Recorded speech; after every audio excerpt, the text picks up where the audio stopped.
반갑습니다. 내 가족의 사건처럼 하나하나 최선을 다하는 법무법인 이현입니다. 누구나 법적 문제가 생기면 심적으로나 경제적으로 큰 부담을 갖게 됩니다. 혼자서 해결해 보려 하겠지만 만족스러운 결과를 이끌어내기가 쉽지 않죠. 여러분의 정신적인 고통, 금전적인 어려움을 이해하며 이현의 법률 상담 시스템을 통해 도움을 드리고 있습니다. 의뢰인의 문제는 하나의 사건이 아니라 한 사람의 삶이라는 마음으로 면밀하게 분석하여 해결의 실마리를 찾아드리겠습니다. 자, 그럼 오늘의 주제인 직장 내 명예훼손에 대하여 함께 알아볼까요?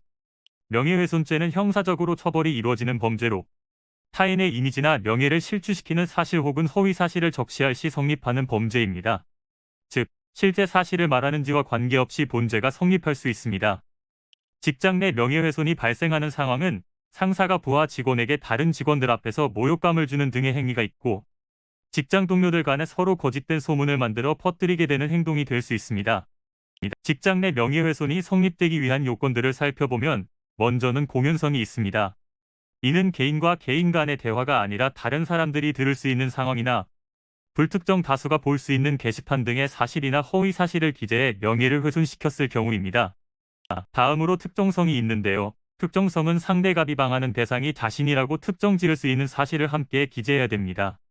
꼭 개인정보와 같은 이름이나 나이를 언급하지 않아도 누구인지 떠올릴 수만 있다면 성립이 될 수 있습니다.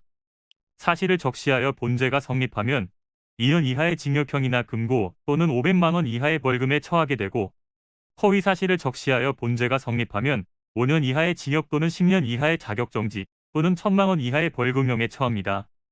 그러나 명확한 증거가 없다면 바라시는 결과를 얻기가 어렵기 때문에 증거는 매우 중요한 요소인데요. 문자나 단체 채팅방, 직접적인 대화도 성립이 되므로 캡처나 녹음을 통해 증거를 수집해 두시길 바랍니다. 본죄의 경우 반의사불벌죄인데요. 피해자가 가해자를 처벌하는 것을 원하지 않는다고 하면 처벌할 수 없습니다.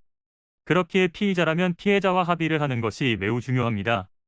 추가로 직장 내 명예훼손이 온라인 공간에서 벌어진 경우 정보통신망법 위반으로 3년 이하의 징역 또는 3,000만 원 이하의 벌금형에 처해지는 상당히 무거운 처분을 받게 되니 가볍게 생각하지 마시고 적절한 대응을 준비하시길 바랍니다.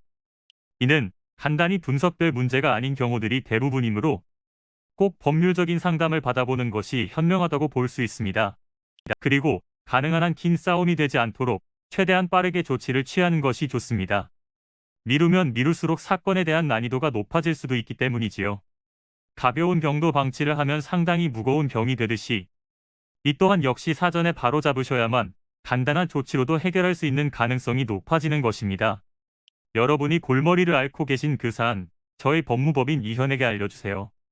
이현의 법률 상담 시스템을 통해 든든한 지원군이 되어드리겠습니다. 간혹 변호사가 아닌 사무장 등과 상담하는 줄로 오해하시는 분들이 계시는데 이는 전혀 아니며 저희 법무법인 이현은 변호사와 1대1로 상담이 이루어진다는 점을 다시 한번 꼭 알려드립니다. 저희는 하나의 분야가 아닌 민사, 형사, 가사뿐만 아니라 비송사건 등 모든 것을 추구하고 있는 종합 로펌입니다. 가장 궁금해하시는 사건의 해결 가능성과 해결의 키포인트, 예상되는 문제점과 해결 방안 등을 총망라하여 종합적인 시각으로 안내해드리고 있습니다.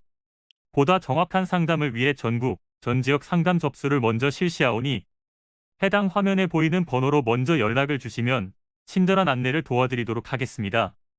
인터넷으로 법무법인 이현을 검색 후 홈페이지를 살펴보시고 와도 좋습니다. 언제나 의뢰인이 처한 상황을 이해하며 그 입장에서 생각하겠습니다.